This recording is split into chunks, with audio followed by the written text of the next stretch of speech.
Hello everyone. Today we will continue reading story to improve my language, my English language. Uh, but first, I will read in Arabic. Then I will read again in English. Let's get started. دليل رواد الفضاء للحياة على الأرض. الصفحة 2 بقلم كريس هاتفيلد. لا يوجد لدى كندا مدرسة خاصة بها لاختبار الطيارين، ولكنها ترسل عادة طيارين 2 سنويا للدراسة في فرنسا أو المملكة المتحدة أو الولايات المتحدة. في عام 1987 فزت باليانصيب، ثم تم اختياري للذهاب إلى المدرسة الفرنسية التي تقع على البحر الأبيض المتوسط. استأجرنا المنزل المثالي هناك، والذي جاء مزودا بسيارة. حزمنا أمتعتنا وأقمنا حفلات وداع، وبعد ذلك قبل أسبوعين من أن نضطر إلى اصطحاب أطفالنا الثلاثة إلى الطائرة، كانت كريستين تبلغ من العمر حوالي 9 أشهر. وكان هناك نوع من النزاع رفيع المستوى بين الحكومتين الكندية والفرنسية. منحت فرنسا مكاني لطيار من دولة أخرى. إن القول بأنها كانت خيبة أمل كبيرة على المستوى الشخصي وانتكاسة كبيرة على المستوى المهني هو التقليل من شأن القضية. كنا خارج أنفسنا. لقد, وص... لقد وصلنا إلى طريق مسدود. وكما اكتشفت مرارا وتكرارا، فإن الأمور ليست سيئة أو جيدة كما تبدو في ذلك الوقت. وبالنظر إلى الماضي، قد يتم الكشف عن الكارثة المفجعة على أنها منعطف محظوظ من القدر.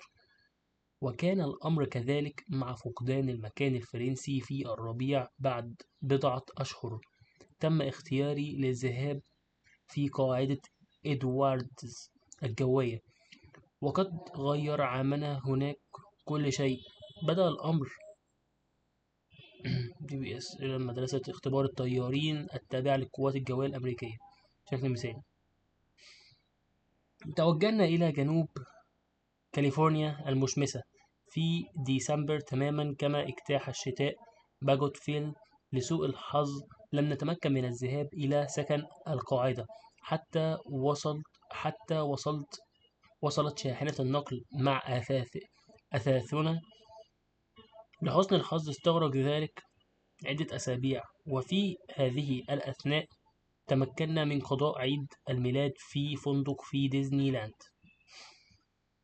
كان العام التالي 1988 واحدا من أكثر الأعوام ازدحاما وأفضلها في حياتي. كانت مدرسة اختبار الطيارين أشبه بالحصول على درجة الدكتوراه في الطيران. في عام واحد طرنا 32 نوعا مختلفا من الطائرات، وكنا نخضع للاختبار كل يوم. لقد كان الأمر صعبا للغاية وممتعا للغاية. كان جميع أفراد الفصل يعيشون في نفس الشارع، وكنا جميعا في أواخر العشرينات أو أوائل الثلاثينات من العمر، وكنا نحب قضاء وقت ممتع. كان البرنامج مناسبا لي أكثر من أي شيء آخر قمت به حتى تلك اللحظة، نظرا لتركيزه على الجوانب التحليلية للطيران والرياضيات والعلوم وروح الزمانة.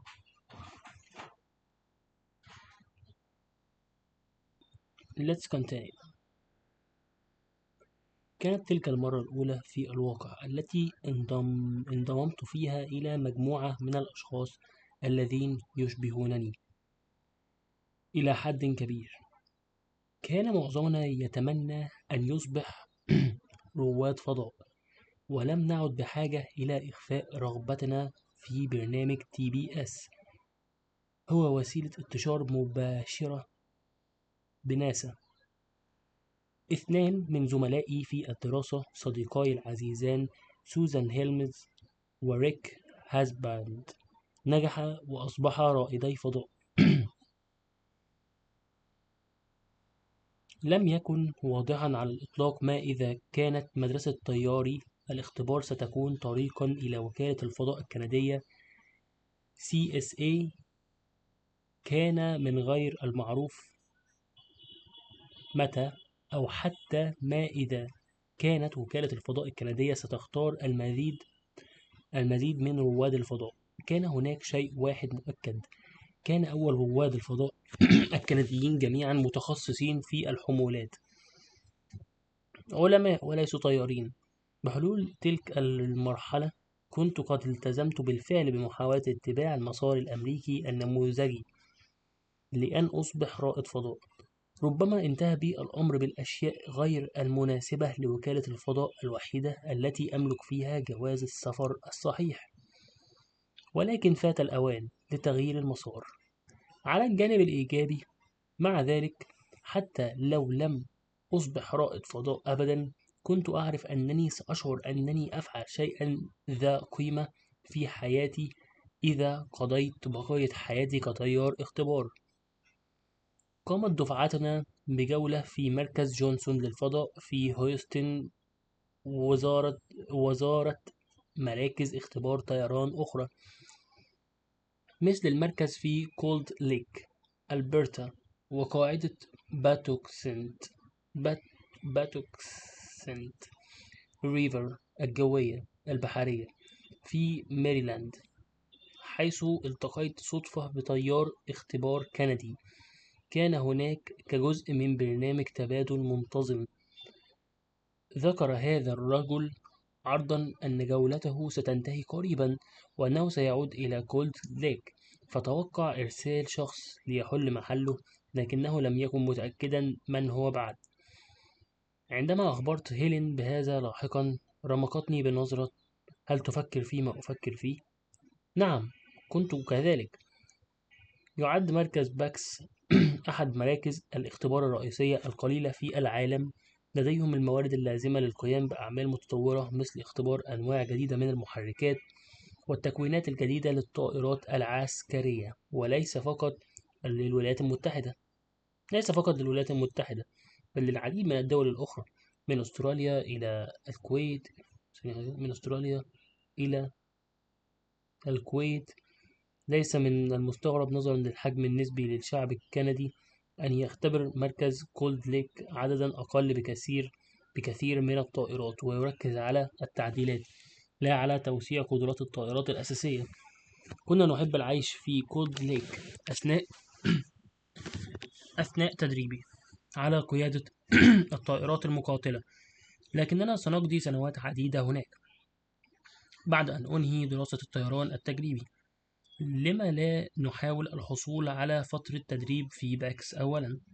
نعم، كان هناك أمر آخر أيضا. لقد اعتدنا على فصول الشتاء الدافئة، لذا اتصلت بمديري الوظيفي، ضابط عسكري مهمته تحديد الوظائف الشاغرة المطلوبة ومن الأنسب لشغلها، وقلت له: حسنا، سيوفر ذلك على القوات حوالي $50,000 إذا نقلتنا مباشرة إلى ماريلاند بدلا من نقلنا إلى كولد ليك، وعائلة أخرى إلى باكس ريفر.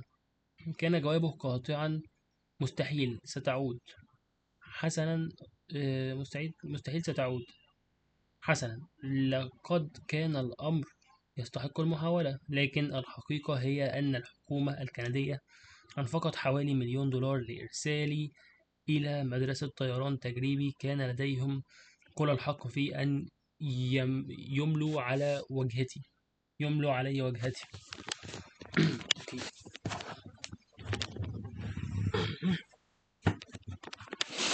بدأنا نستعد للانتقال مجددا، لكن بعد الشهر تلقيت مكالمة هاتفية من مدير التوظيف: لدي فكرة رائعة، ما رأيك لو أرسلك مباشرة إلى باكس وقدت الفريق الذي حصل باكس ريفر ربما لم يؤثر ذلك على قضيتي كوني الخريج الأول في ذلك العام في TBS، وقدت الفريق الذي حصل مشروعه البحثي على أعلى مرتبة شرف.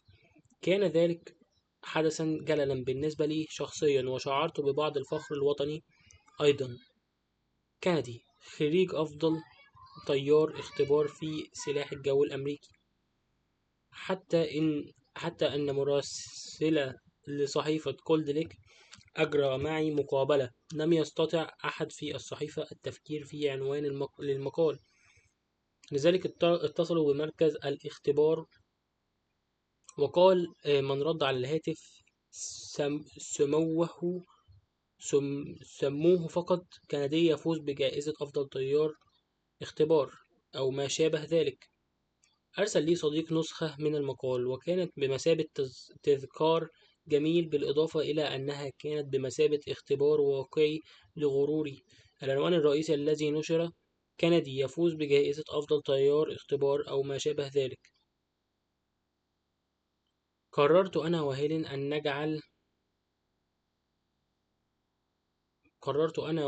أن نجعل من انتقالنا إلى باكس ريفر إجازة عائلية، لذا في ديسمبر 1988 حزمنا أمتعتنا في عربة ستيشن واغن زرقاء فاتحة ذات ألواح جانبية خشبية مزيفة، وهي سيارة بشعة المظهر. أطلقنا عليها اسم ليمو، وسافرنا من كاليفورنيا إلى ماريلاند. كنا زوجين شابين مع 3 أطفال صغار. نرى الولايات الجنوبية لأول مرة على الإطلاق. ذهبنا إلى سي وورلد واكتشفنا الكهوف، وقضينا 25 ديسمبر في باتون روج. لقد كانت مغامرة رائعة. وكذلك كان وقتنا في باكس. استأجرنا منزلا ريفيا بدلا من العيش في مساكن القاعدة، وهو ما كان تغييرا لطيفا للجميع. بعد فترة حصلت هيلين على وظيفة كسمسار عقارات، لأن ساعات العمل كانت مرنة إلى حد ما. بدأ كايل وإيفان وكريستين جميعا الدراسة في النهاية، واختبرت طائرات F-18 ووضعتها عمدا خارج نطاق السيطرة في مكان مرتفع، ثم اكتشفت كيفية استعادتها أثناء سقوطها على الأرض. في البداية كنت مترددا لبعض الشيء، لأنني قضيت حياتي أحاول التحكم بالطائرات لا أن أجعلها تتناثر في كل مكان، ولكن مع اكتسابي الثقة بدأت بتجربة تقنيات مختلفة. في النهاية سيطر علي شعور إلى أي مدى يمكنني إخراج الطائرة عن السيطرة. في ذلك البرنامج طورنا بعض تقنيات الاسترداد الجيدة، تقنيات غير متوقعة. أنقذت في النهاية طائرات وأرواح الطيارين. في هذه الأثناء كنت لا أزال أفكر في المؤهلات التي سأحتاجها إذا بدأت هيئة الطيران الكندية في التوظيف مرة أخرى. بدت الشهادة العليا ضرورية، لذلك عملت في المساء وعطلات نهاية الأسبوع لإكمال درجة الماجستير في أنظمة الطيران في جامعة تينيسي، التي كان لديها برنامج تعليم عن بعد رائع. كان علي فقط الحضور للدفاع عن أطروحتي. ربما كان أهم إنجاز لي في باكس ريفر هو قيادة أول اختبار طيران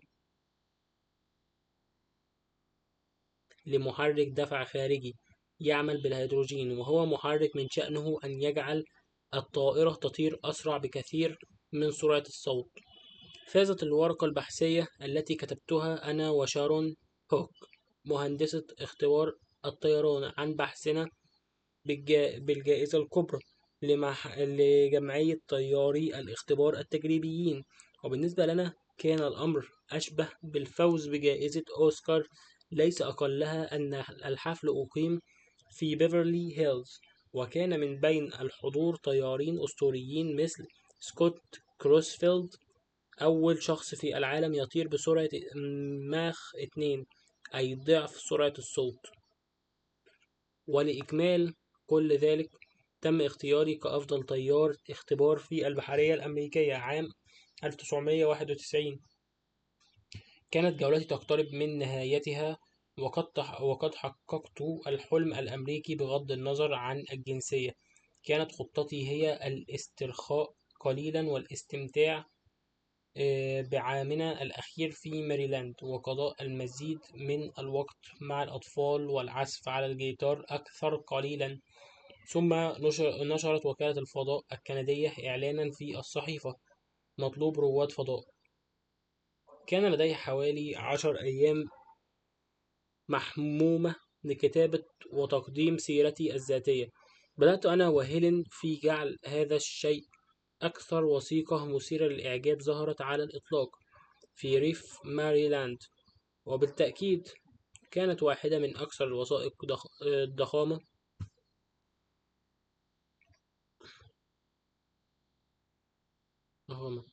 تمام. كانت هناك صفحات وصفحات تسرد كل ما قمت به على الإطلاق، وكل تكريم وجائزة ودورة تدريبية أتذكرها. كان هذا في أيام طابعة المصفوفة النقطية، لذلك قررنا أن نطبعها بشكل احترافي على ورق عالي الجودة. ثم أمرت هيلين بتجليدها أيضا. سيلفت ذلك انتباههم. سيرة ذاتية مجلدة بشكل احترافي بحجم دليل الهاتف تقريبا. لكننا لم نتوقف عند هذا الحد فقط. طلبت من صديق ناطق بالفرنسية أن يترجم الملف كاملا إلى الفرنسية الفصحى، وطبعنا النسخة وجلدناها بشكل منفصل. راجعنا الوثيقتين مرات عديدة لدرجة أنني كنت أحلم ليلا بفواصل خاطئة. ثم تناقشنا جديا في القيادة إلى أوتاوا لنتأكد تماما من وصول طلبي في الوقت المحدد. وافقت على مضض على الوثوق بساعي. ثم اتصلت بهيئة الخدمات المدنية للتأكد من وصول الطرد بالفعل، وقد وصل بالفعل إلى جانب 5329 طلبا آخر. كان ذلك في يناير 1992. ما تلا ذلك كان أقل فترة راحة في حياتي، وهي 5 أشهر. حاولت جاهدا القيام بكل شيء على أكمل وجه، لكن لم يكن هناك أي رد فعل ولا طريقة لمعرفة ما إذا كنت أنجح أم لا. لم نسمع شيئا لأسابيع، ولكن وصلتنا أخيرا رسالة: لقد وصلت إلى الجولة 500 الأولى. وكانت الخطوة التالية هي ملء بعض نماذج التقييم النفسي. لقد فعلت ذلك، وكان الرد: ستسمع منا نعم أو لا في غضون بضعة أسابيع. جاءت الأسابيع القليلة ومرت صمت مطبق. أسبوع آخر يمر ببطء. هل ظهرت غير متوازن نفسيا لدرجة أنهم قلقون من إخباري بأنني لا. في النهاية لم أستطع تحمل عدم اليقين لفترة أطول، واتصلت ب CSA. قال الرجل الذي رد: انتظر دقيقة، دعني ألقي نظرة على القائمة. هاتفيلد. أوه نعم، ها هو هاتفيلد. مبروك. لقد وصلت إلى المستوى التالي. لم تكن هذه المرة الأخيرة التي تساءلت فيها عما إذا كانت هذه العملية برمتها في الواقع اختبار ضغط مصمم بذكاء لمعرفة كيف يتعامل المتقدمون مع عدم اليقين والانزعاج. بحلول هذه المرحلة كان هناك 100 منا متبقي. طلب مني الذهاب إلى واشنطن العاصمة لإجراء مقابلة مع الطبيب نفسي صناعي الذي قابلني في أحد الفنادق، وأعلن: لم أستأجر قاعة أو أي شيء، سنتحدث فقط في غرفتي. وبينما كنا نتجه إلى هناك، كل ما كنت أفكر فيه هو أنه إذا كنت امرأة فلن أشعر بالرضا عن هذا على الإطلاق. وعندما وصلنا إلى غرفته دعاني لأجعل نفسي مرتاحا، وترددت: السرير أم الكرسي؟ أيهما سيقول الشيء الصحيح عني؟ اخترت الكرسي وأجبت على بعض الأسئلة التي كان من الواضح إلى حد ما أنها تهدف إلى الكشف عن القليل أكثر من الذهان الشديد. إذا كنت أتذكر بشكل صحيح، سألني عما إذا كنت قد أردت قتل والدتي. أسابيع أخرى من الانتظار، الهاتف ولكن الهاتف رن أخيرا. تم منح 50 منا الموافقة للذهاب إلى تورنتو لمزيد من المقابلات. 50 في هذه المرحلة 50 في هذه المرحلة سمحت لنفسي بالاعتقاد بأن لدي فرصة لاختيار، وقررت أنه حان الوقت لإخبار مدير حياتي المهنية بما كنت أفعله في الولايات المتحدة. يختار الجيش المتقدمين مسبقا.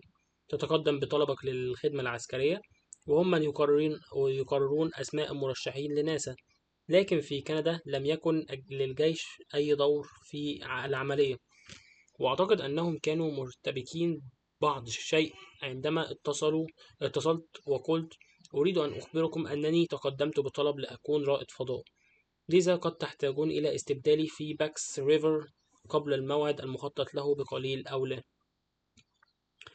لم يكن الأمر أوضح لي بعد تورنتو، حيث أجريت فحوصات طبية أولية للتأكد من أنني بصحة جيدة، بالإضافة إلى مقابلة مطولة مع أعضاء وكالة الفضاء الكندية، بمن فيهم بوب ثيرسيك، أحد أوائل رواد الفضاء الكنديين. عدت إلى ماريلاند، حيث كانت هيلين متحمسة وواثقة، وحاولت أن أعيش حياتي بشكل طبيعي، لكنني لم أستطع أن أنسى للحظة ما كان معلقا في الميزان لفترة طويلة. كان أن تصبح رائد فضاء مجرد فكرة نظرية، ولكن الآن وقد أصبح حقيقة. أو لا أصبح الأمر مرهقا للأعصاب للغاية. هل سيحقق الصبي ذو ال9 سنوات أحلامه؟ ثم وصلت إلى الجولة النهائية. تم استدعاء 20 مرشحا إلى أوتاوا في نهاية إبريل لمدة أسبوع حتى يتمكنوا من إلقاء نظرة جيدة علينا. كنت أمارس الرياضة وأتناول الطعام بعناية، لكنني الآن أصبحت جادا حقا. أردت التأكد من أن نسبة الكوليسترول لدي منخفضة. كنت أعرف أنهم سيضعوننا تحت المجهر من الناحية الطبية، وأنني كنت صورة للصحة الجيدة. اكتشفت 100 سؤال قد يسألونني عنها، وتدربت على إجاباتي، ثم تدربت عليها باللغة الفرنسية. عندما وصلت إلى أوتاوا، كان أول ما فكرت فيه هو أنني أواجه منافسة جادة. كان المتقدمون 19 الآخرون مثيرين للإعجاب. كان بعضهم حاصلون على درجة الدكتوراه، وكان بعضهم خريجي كليات عسكرية مثلي، وكان لدى بعضهم أكوام من المنشورات بأسمائهم. كان هناك أطباء وعلماء وطيار وطيارو تجارب، وكان الجميع يحاول إظهار روعة عابرة. بالطبع كان الإعداد مسببا للقلق للغاية. لم يكن أحد يعرف حتى عددنا الذي قد يصل إلى القائمة النهائية 6-1. كنت أحاول أن أبدو هادئا وغير مبال، بينما ألمح بشكل خفي إلى أنني كنت الخيار الواضح مع كل المؤهلات التي كانوا يبحثون عنها. لقد كان أسبوعا مزدحما. كان هناك مؤتمر صحفي وهمي لمعرفة ما إذا كنا ماهرين في العلاقات العامة، أو يمكن تدريبنا على القيام بذلك. كانت هناك فحوصات طبية متعمقة تضمنت العديد من قوارير السوائل الجسدية والكثير من الوغز والفحص، لكن الحدث الحاسم الحقيقي كان مقابلة لجنة مقابلة لجنة استمرت لمدة ساعة، والتي تضمنت كبار الشخصيات في CSA ومسؤولي العلاقات العامة ورواد الفضاء. فكرت في الأمر طوال الأسبوع، كيف تبرز دون أن تكون أحمق؟ ما هي أفضل الإجابات على الأسئلة الواضحة؟ ماذا يجب ألا يقال؟ أنا متأكد تماما من أنني كنت آخر مقابلة في الأسبوع، ولكن على أي حال كان أعضاء اللجنة معتادين بوضوح على أساليب المقابلات الخاصة ببعضهم البعض، وعادة ما يزعنون لماك إيفانز الذي ترأس CSA لاحقا عندما يحين وقت الإجابة على سؤال. كانوا يقولون: ماك، هل تريد أن تفوز بهذه؟ شعرت أنني قد كونت صداقة بسيطة مع هؤلاء الأشخاص خلال الأسبوع الماضي، وعندما يسألني أحدهم سؤالا صعبا للغاية كنت أقول فجأة: ماك، هل تريد أن تفوز بهذه؟ كان الأمر مخاطرة، وكان من الممكن أن ينظر إليه على أنه غرور، لكنهم ضحكوا ضحكا صاخبا، مما منحني دقيقة أخرى للتفكير في إجابة مناسبة. مع ذلك لم يكن هناك أي رد فعل حقيقي. لم أكن أعرف إن كانوا يفضلونني أكثر أم أقل من أي شخص آخر. عدت إلى ماريلاند دون أن أعرف إن كانوا سيختارونني أم لا. عند الفراق أخبرنا أنه في يوم سبت معين من شهر مايو سيتلقى جميعنا وعددنا 20 مكالمة هاتفية بين الساعة 1 و3 مساء لتأكيد اختيارنا أو رفضنا. وعندما حل ذلك السبت أخيرا قررت أن أفضل ما يمكنني فعله لجعل الوقت يمر أسرع هو الذهاب للتزلج على الماء مع أصدقائي الذين لديهم قارب، وهذا ما فعلناه.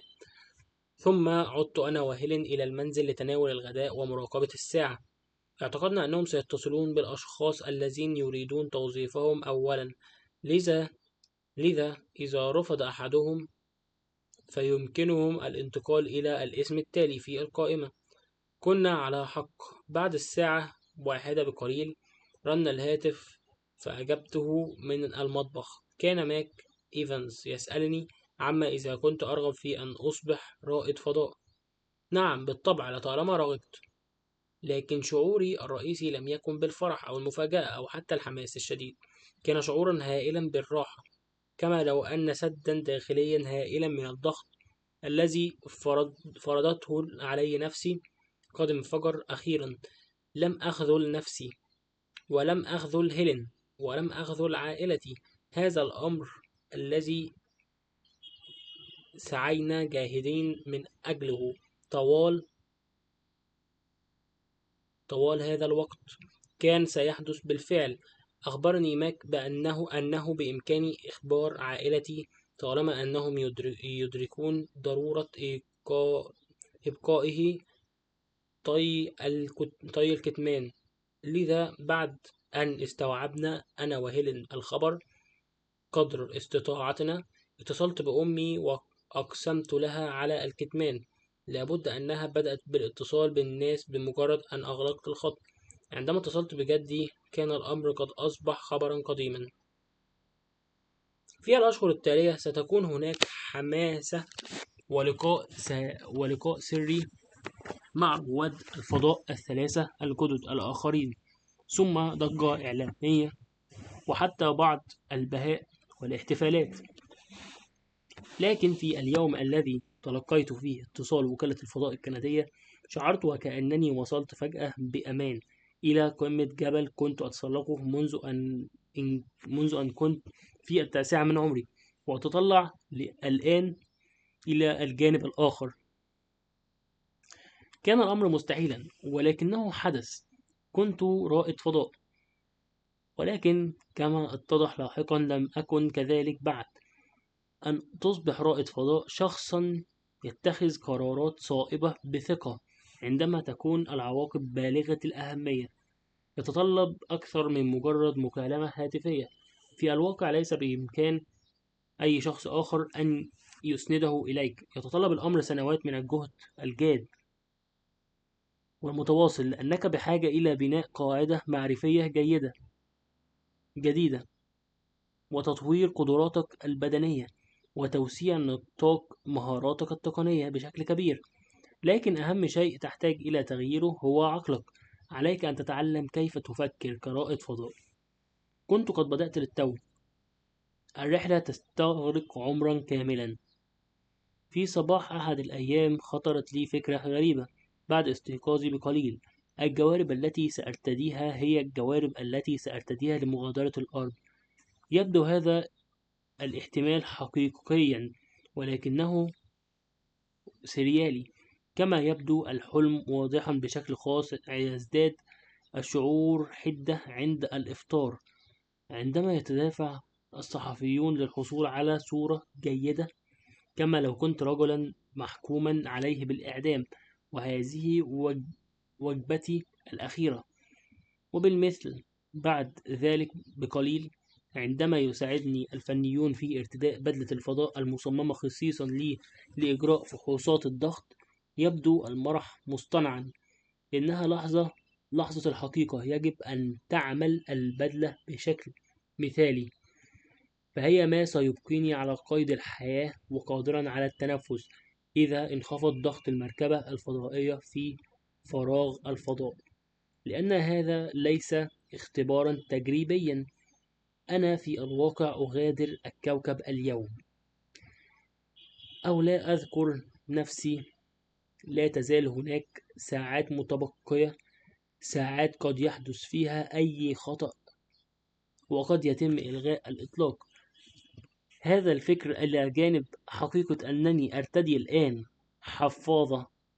حفاضة فقط في حالة ما إذا علقنا على منصة الإطلاق لفترة طويلة جدا، يوجه مونولوجي الداخلي بعيدا عن النذير نحو العمل. هناك الكثير لتتذكره. التركيز. بمجرد أن يرتدي كل فرد في الطاقم ملابسه، ندخل جميعا إلى المصعد في أماكن الطاقم للنزول إلى الأرض والخروج إلى سفينة الصواريخ الخاصة بنا. إنها واحدة من تلك اللحظات الفضائية التي حلمت بها عندما كنت طفلا صغيرا. باستثناء المصعد البطيء، بطيء حقا. يستغرق النزول من الطابق الثالث وقتا أطول بقليل من الوقت الذي يستغرقه سلق بيضة. عندما نتجه أخيرا إلى الخارج للسير نحو عربة إسترو الفضية الكبيرة التي ستأخذنا إلى منصة الإطلاق، إنها تلك اللحظة التي يعرفها الجميع. تومض المصابيح في ظلام ما قبل الفجر، ويهتف الحشد، ونلوح ونبتسم في العربة.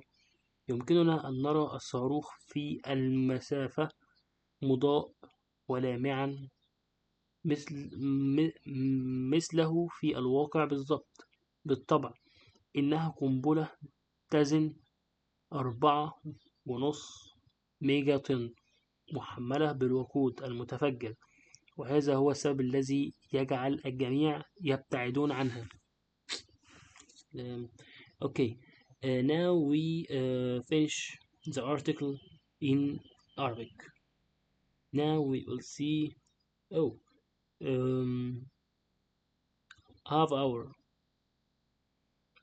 Now I will read in English.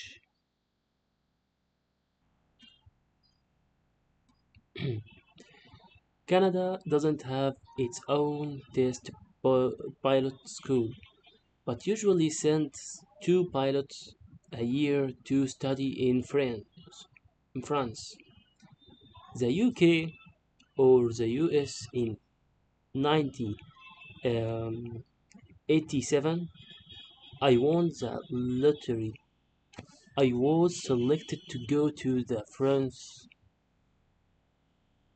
school, which which is on the Mediterranean. We rented the perfect perfect house there, which came complete with a car. We packed our things. We had good goodbye parties, and then 2 weeks before we were to wrangle our three kids onto the plane. Christine was about 9 months old. There was some sort of high-level dis- dispute between the Canadian and French government. France gave my slot away to a pilot from another country to say it was a big dis- dis- disappointment personally, and a major setback profession, professionally is to understate the case. We were decide ourselves we would hit a dead end. As I have discovered again and again, things are never as bad or as good as they seem at the time. In retrospect, the heartbreaking disa- disaster may be revealed as a lucky twist of fate, and so it was with losing the French slot in the spring. A few months a few months later, I was selected to go to the U.S. Air Force Test Pilot School (TPS) at Edwards Air Force Base, and our year there changed everything. It started out perfectly. We headed to sunny Southern California in December, just as winter gripped Bagotville. Unfortunately, we couldn't go into base housing until the moving van arrived with our furniture. Fortunately, for, for, fortunately, that took several weeks, and in the meantime, we got to spend Christmas at a hotel in Disneyland. The next year, 1988, was one of the busiest and best of my life. Test pilot school was like getting a PhD in flying. In a single year, we flew 32 different types of plants, and were tested every day. It was incredibly to, thought to touch to and incredibly fun. Everyone in the class lived on the same street, and we were all in our 20th or early 30th, and like to have a good time. The program suited me better than anything I would done to that point because of its focus on the analytical aspects of flying, the math, the math, the science, and the camera, camera, camaraderie. It was the first time, really, that I would be part of a group of people who were so much like me. Most of us wanted to be astronauts, and we didn't need to keep our desire a secret anymore. TPS is a direct pipeline, pipeline to NASA. Two of my classmates, my good friends Susan Helms and Rick Husband, made it and become astronauts. It wasn't at all clear, thought, if test pilot school would be a route to the Canadian Space Agency (CSA), when or even whether the Canadian could still select more astronauts was anyone's guess. Only one thing was 13 first. The first Canadian astronauts were all pilot specialists, scientists, not pilots. By that point, thought I would already committed to trying to follow the typical American path to becoming an astronaut. Maybe I would wind up with the wrong stuff for the only space agency where I had the right passport, but it was too late to change tack. On the on the plus side, however, even if I never become an astronaut, I know I would feel I was doing something worthwhile my life if I spent the rest of it as a test pilot. Our class toured the Johnson Space Center in in Houston and visit, visited other flight test centers like the one in Cold Lake, Alberta, and the please wait. Okay, our class toured the Johnson Space Center in Houston and visited other flight to test center like the one in Cold Lake, Alberta, and the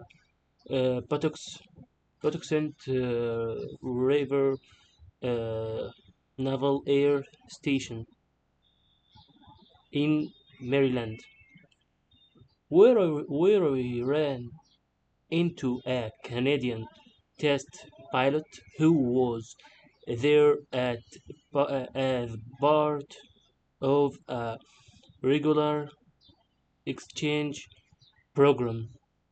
This guy casually mentioned that his tour was going to end soon and he would be heading back to Cold Lake. So he guessed someone would be sent to replace him, but he wasn't sure who yet. When I told Helen about this later, she gave me an "Are you think what I am thinking" look. I was back as one of the few major test centers in the world. They have two resources to do cutting edge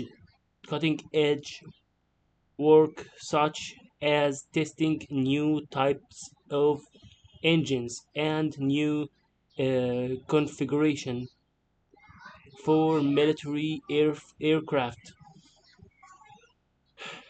not just for the US, but for many other countries, from Australia to Kuwait. Not surprisingly, surprisingly,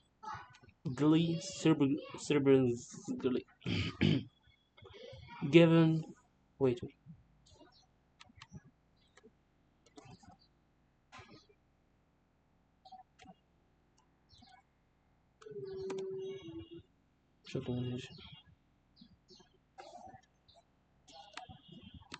Surprisingly, surprisingly, given the relative size of the Canadian military, Cold Lake test many fewer planes and focus on modifications, not on expanding the planes. The fundamental capabilities.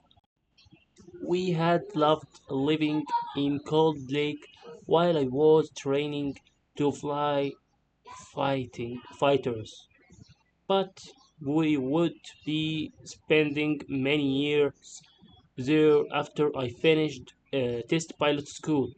Why not? Why not try to get a stand at PAX first? And yes, there was something else too. We had become uh, accustomed to warm winters. So I يونس خش جوه يونس خش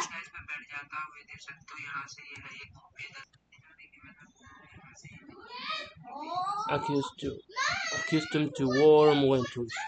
So I called my career manager, a military officer whose job it is to figure out which pellets need to be filled and who could best fill them, and said, "Hey, it would save the forces about uh, $50,000 if rather than move us all the way back to up to Cold Lake and some other family down to Pax River.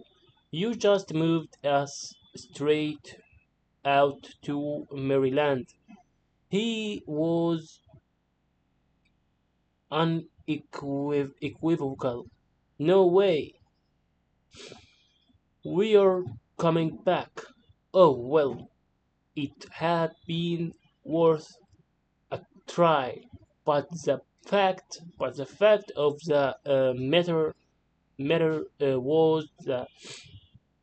was that the Canadian government had spent about $1 million to send me to test pilot school. They had every right to tell me where to go.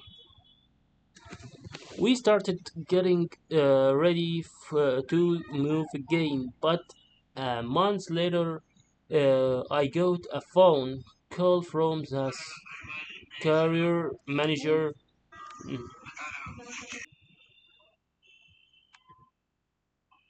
We started getting ready. Wait, Allah, getting ready to move again. But a month later, I got a phone call from the career manager. I have got a great idea. How about I send you straight to Pax River? It probably didn't hurt my case that I was the top graduate that year at TBS and had led the team whose research project got top honors. That was a big deal for me personally, and I took some nationalistic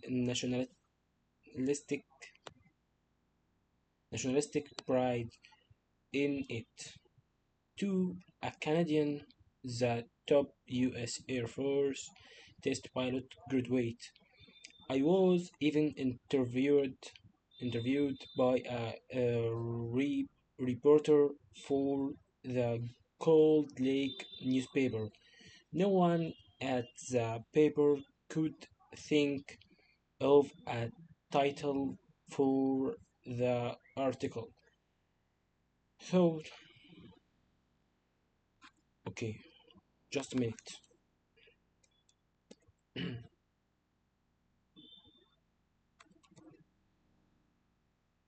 Though, though, though,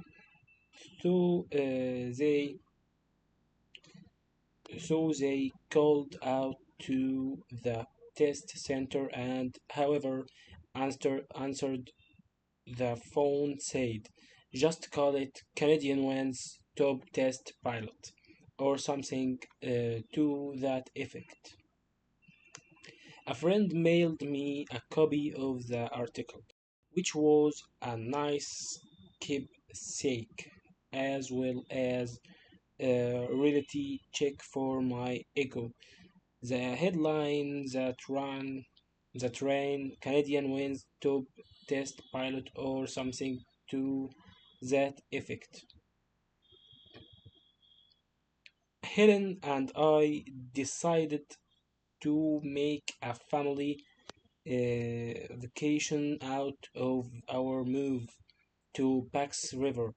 So, in December 1988, we picked up our light blue station wagon with fake wooden side panels, uh, a hideous looking vehicle,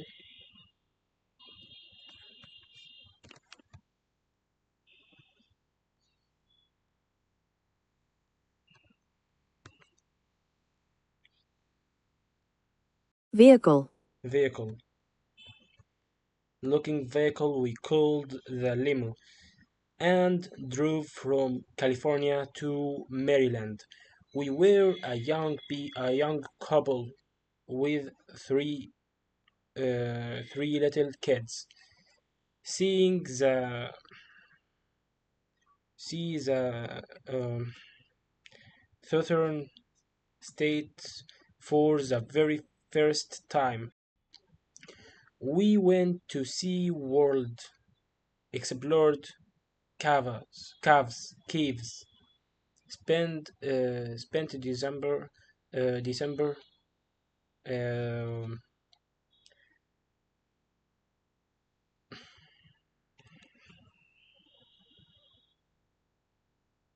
25 25 in Baton Rouge. It was a great adventure. So was our time at PAX. We rented a farmhouse instead of living in base housing. which was a nice change for everyone. After a while, Helen got a job as a realtor because the hours were somewhat flexible. Kyle, Evan, and Kristen all eventually started school, and I tested F um, 18th 18th uh, deliberately, deliberately putting them out of control. Way up high, then figuring out how to recover as they fell to earth. At first, I was pretty tentative because I would spend my life trying to control airplanes, not send them ribbing all over the place. But as I gained confidence, I started trying different tech techniques. By the end, I was shocked on the feeling just how far out of control could I get the plane to go. In that program, we developed some good recovery techniques. Conser- con- contributive ones that wound up saving planes as well as pilot lives. Meanwhile, I was still thinking about what qualifications I would need if the CSA ever started hiring again. And an advanced degree seems like a must, so I worked evenings and weekends to complete a master's degree in aviation systems at the University of Tennessee, which had a great distance learning program. I only had to show up to defend my thesis. Probably my most significant accomplishment as Pax River through though was to pilot the first flight test of an external burning hydrogen propulsion engine, an engine that would make a plane fly far faster than the speed of sound. The paper that Sharon Chuck, Sharon Hawk, the flight test engineer, and I wrote about our research won the Soc- Society of Experimental Experimental Test Pilots top award for us. It was like winning an Oscar, not least because the ceremony was held in Beverly Hills and the audience includes legendary pilots like Scott Crossfield, the first person in the world to fly Mach 2 twice the speed of sound. To cap it all off, I was named the US Navy Test Pilot of the Year in 1991. My tour was drawing to a close and I would achieve the American dream, citizenship. Not wish with notwithstanding, my plan was to relax a bit and enjoy our final year at a final year in Maryland. Spend more time with the kids and play a little more guitar. And then the Canadian Space Agency took out an ad in the newspaper. Wanted astronauts. I had about 10 feverish, feverish, fever, feverish days to write the submit my resume. Helen and I set about making this thing the most impressive document ever to emerge from rural Maryland. Certainly, it was one of the most voluminous there were pages and pages listing everything I would ever done, every honor and award and course I could remember. This was back in the day of the dot matrix printer. So we decided we should get it professionally, professionally, professionally printed on high quality paper.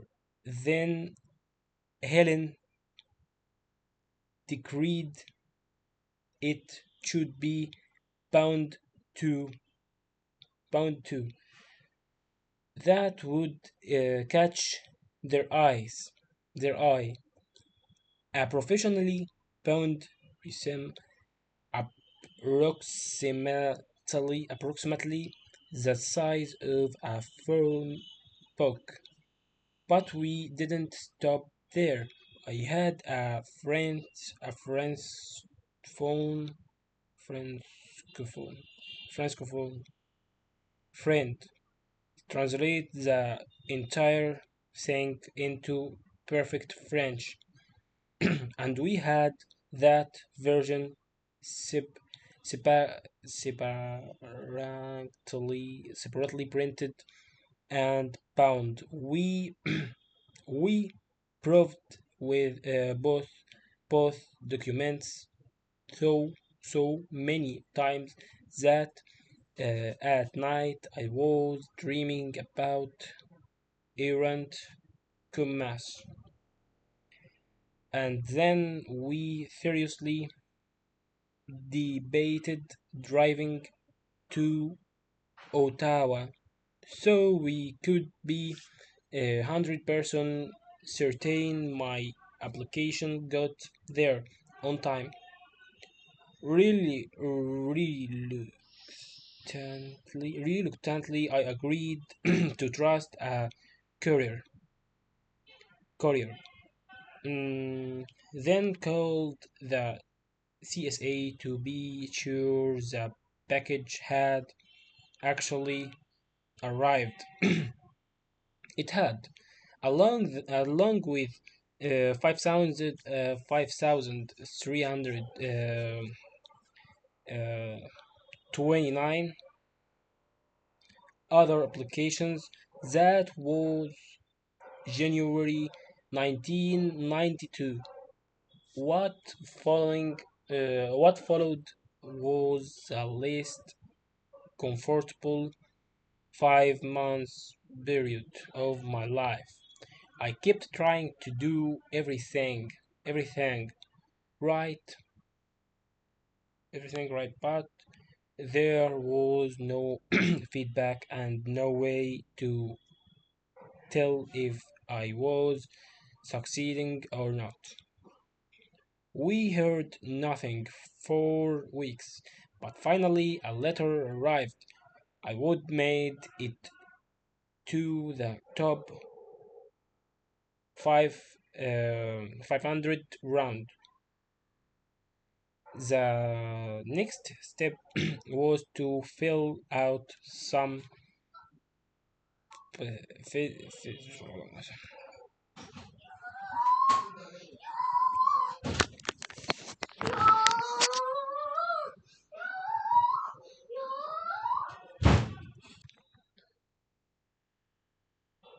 was to fill out some psychiatric evaluation form. I did,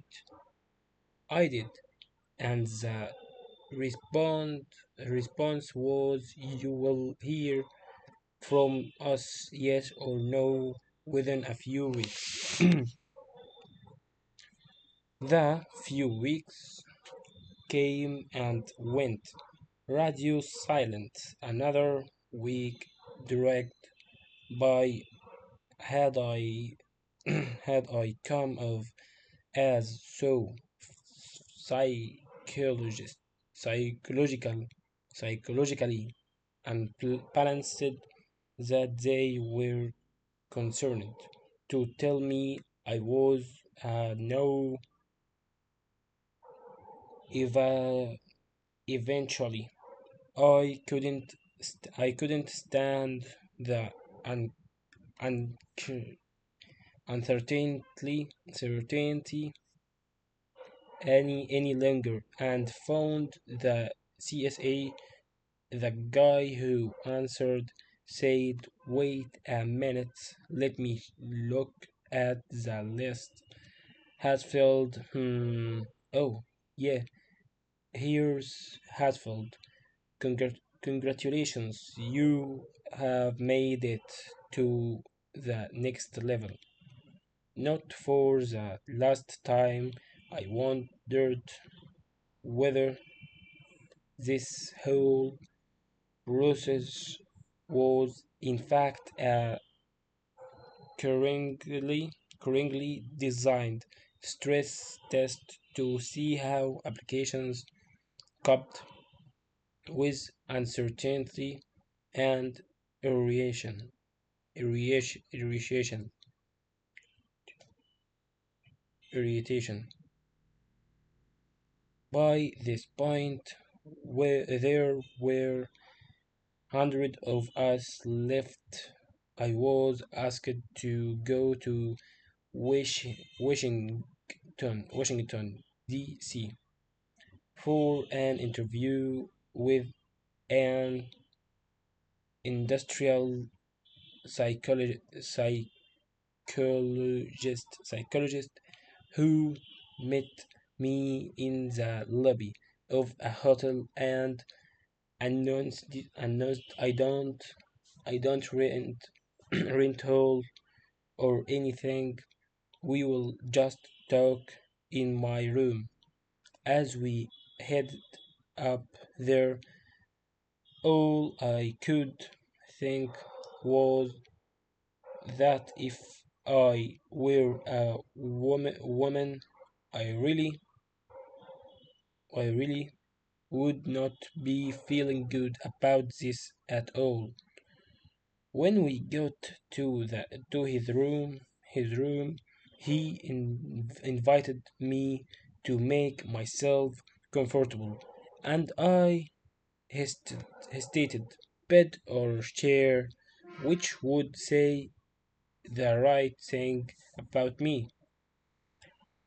I opted for the chair and answered some questions that were fairly obvious obviously intended to reveal little more than severe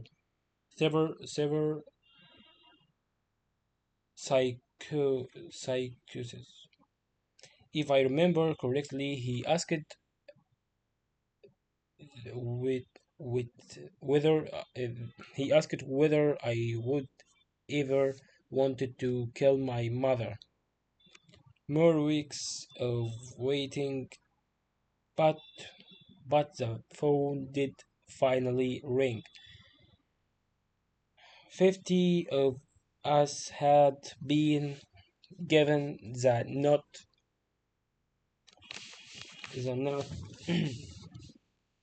the note to go to Toronto for more interviews. 50. At this point, I did allow myself to believe I had a chance of being selected and decided it was time to tell my career manager what I was up to. In the US, the military pre-select selects applications. You apply to your service and they decide whose names to put forward to NASA. But in Canada, the military had no role in the process, and I think they were rather confused when I called and said through I should let you know that I would apply to be an astronaut, so you might need to replace me at Pax River a little earlier than planned or not. Nothing was much clear, clearer to me after Toronto, where I had initial medical tests to make sure I was I was basically healthy,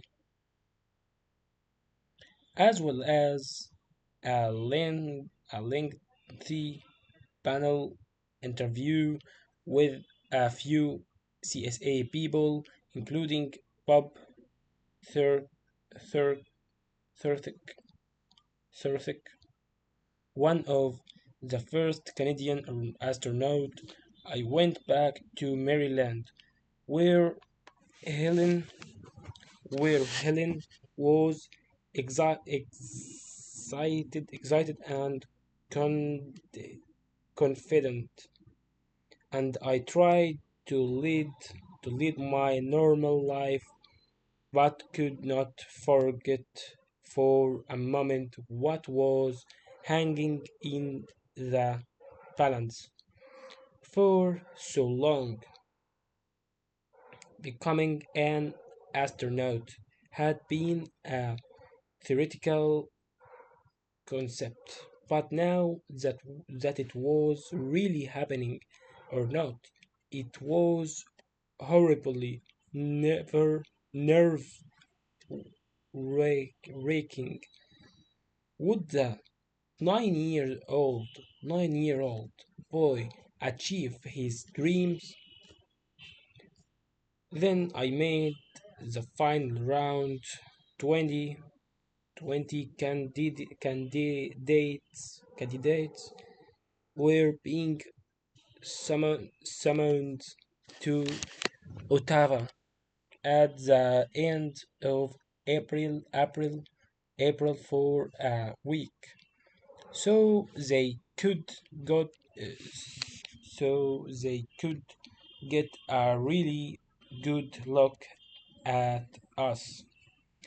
I was already exercising and eating carefully. But now I really got serious. I wanted to be sure my cholesterol was low. I know they they would put us under the microscope, medically speaking, and that I was the picture of good health. I figured out the 100 things they might ask me, and practiced my answers. When I practiced when I practiced them in French, when I got the Ottawa, my first thought was that I had some serious competition. The other 19 applications were impressive. Some had PhDs. Some were military college graduates like me. Some had reams of publications to their names. There were doctors and science, scientists and test pilots, and everyone was trying to project casual magnificence. Magnificence. Of course, the setup could not have been more ancient, anciently in, inducing. inducing. No one even knew how many of us might make the final cut. 6 1. I was trying to appear serenely unconcerned, I, unconcerned while subtly implying that I was the of voice choice. With all the qualifications they were looking for, I hoped. It was busy week. There was a mock press conference to see whether we were skilled as public relations or could be trained to do it. There were in-depth medical exams involving many vials of bodily bodily fluid, fluids and great a great deal of booking and prodding.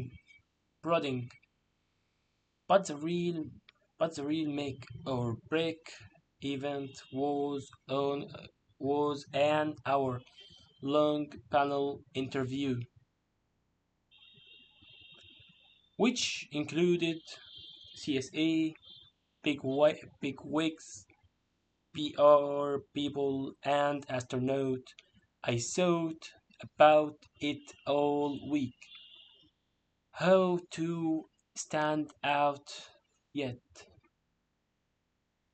not be a jerk.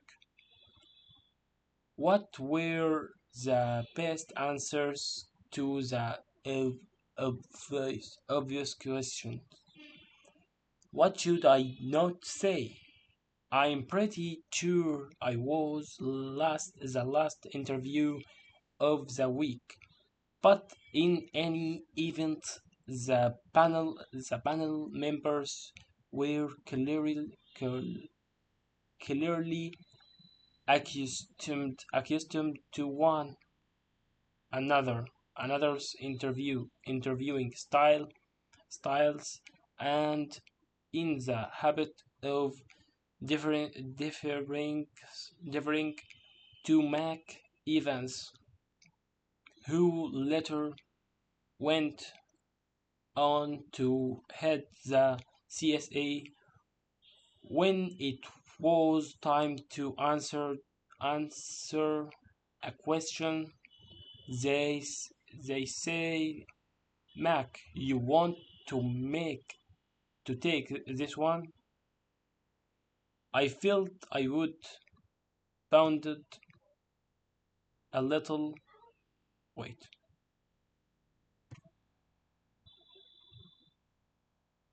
Pounded a little with these people over the past week, and when someone asked me a really so question, it just it just popped out of my mouth. It just popped out of my mouth. Mac, you want to take this one?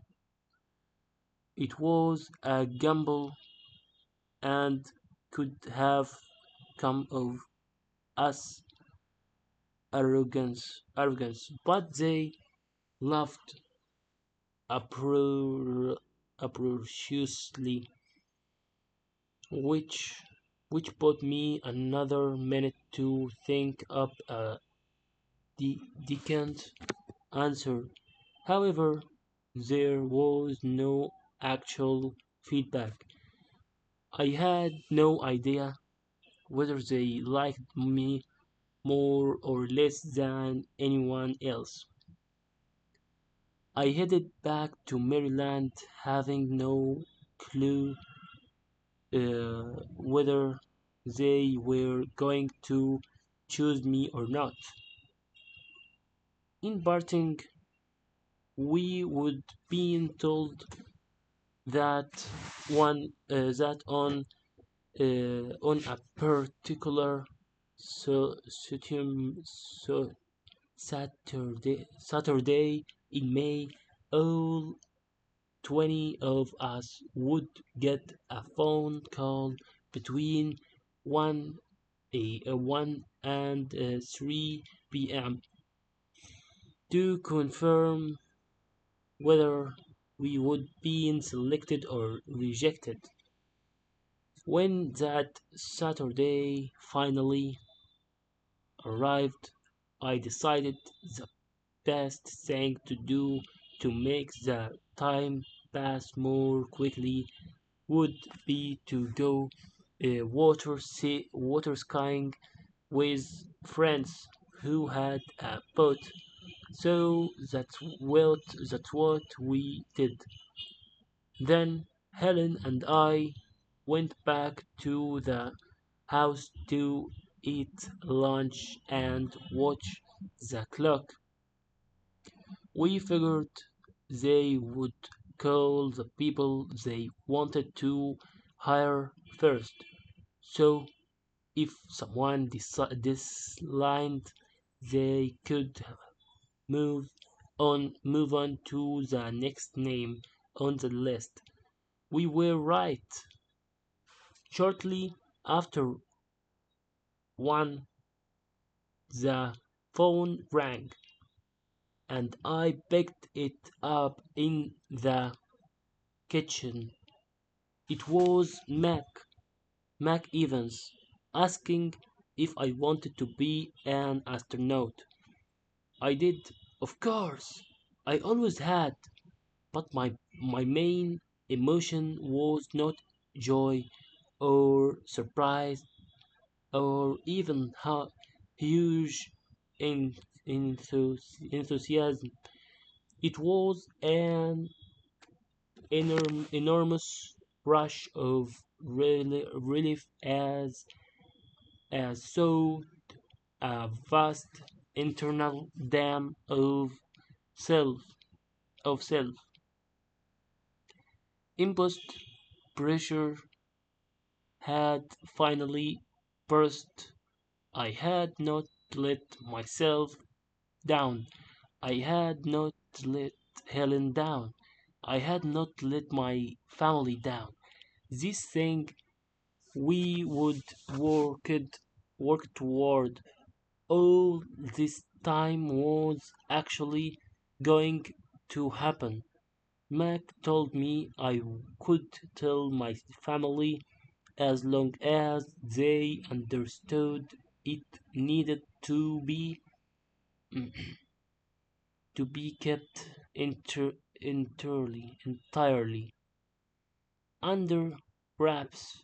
So after Helen and I absorbed the news insofar as we could, I called my mother and wrote, uh, swore her to secret, secrecy. Secrecy.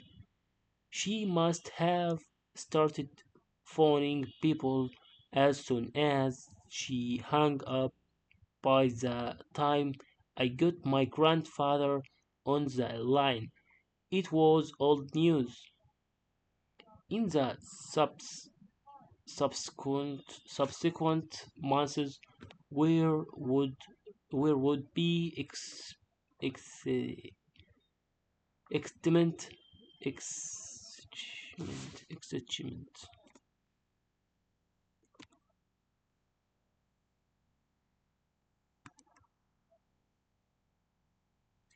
excitement, excitement. Okay, excitement. A secret meeting with the other three new astronauts. Then Hopla and publicity, publicity, publicity. Even pomp, some pomp and search, search, circumstance. But the day I got the call from the CSA, I felt so as though I would suddenly, safely reached the summit of a mountain I would been climbing since I was 9 years old, and was now looking over the other side. It was impossible, yet it had happened. I was an astronaut. Only as it turned out, I wasn't yet becoming an astronaut, someone who reliably makes good decisions when the consequence, con- consequences really matter. Takes more than a phone call. It's not something anyone else anyone else can confer on you. Actually, it takes years of serious sustained effort because you need to build a new knowledge base, develop your physical capabilities, and dramatically expand your technical skills set. But the most important thing, you need to change your mind. You need to learn to think like an astronaut. I was just getting started. The trip takes a lifetime. One morning start a strange thought occurs to me. shortly after walking the socks I am about to put on are the ones I will wear to leave the earth. That prospect feels yet real yet uh, surreal. surreal.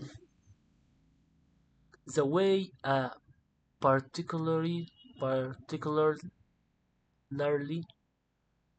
vivid dream does the feeling inten, inten, intensifies intensifies intensifies intensifies wait let's try intensifies, intensifies feeling intensifies at breakfast when reporters just tell each other to get a good photo as though I'm a condemned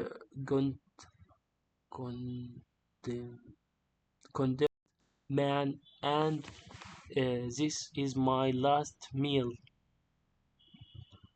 Similarly, a little later on, when the technicians help me into my custom-made space spacesuit space suite for pressure checks. The joy, the joy, the joviality feels forced. It's the moment of truth. The suite needs to function perfectly. It's it's what it is what will keep me alive and able to brace if the spacecraft de- de- debris debris wait new that's new word I want to know spelling huh depressurizes, depressurizes depressurizes depressurizes, depressurizes depressurizes in the vacuum of space because this isn't a run through. I'm actually leaving the planet today or not. I remind myself there are still hours to go.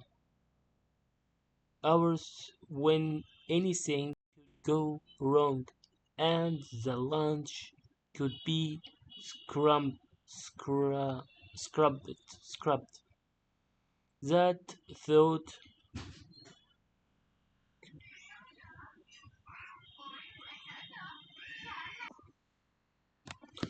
okay, in fact, that I am now wearing a diaper just in case we get stuck on the launch pad for very long time steers my interior monologue away from the porten- portentous, portentous and toward the practical. There there is a lot to remember focus. Once everyone in the crew is suited up, we all get into the elevator in crew quar- quarters to ride down to the ground. and out to our rocket ship. It's one of those space age, age moments I dreamed about as a little kid, except, except, except for the slow, really slow elevator. Does doesn't does this count from the third floor takes only slightly less time than it does to boil an egg. When we finally head outside to walk toward the big silver Astro van that will take us to the launch pad, it's that moment everyone knows. Flash bulbs pop in the pre-dawn darkness. The crowd cheers. We wave and smile in the van.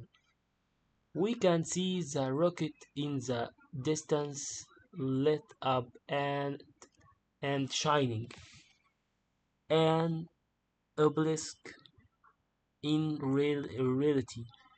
Of course, it's a five five four four and and half megaton bombs mega megaton bomb loaded with explosive fuel, which is why everyone else is driving away from it.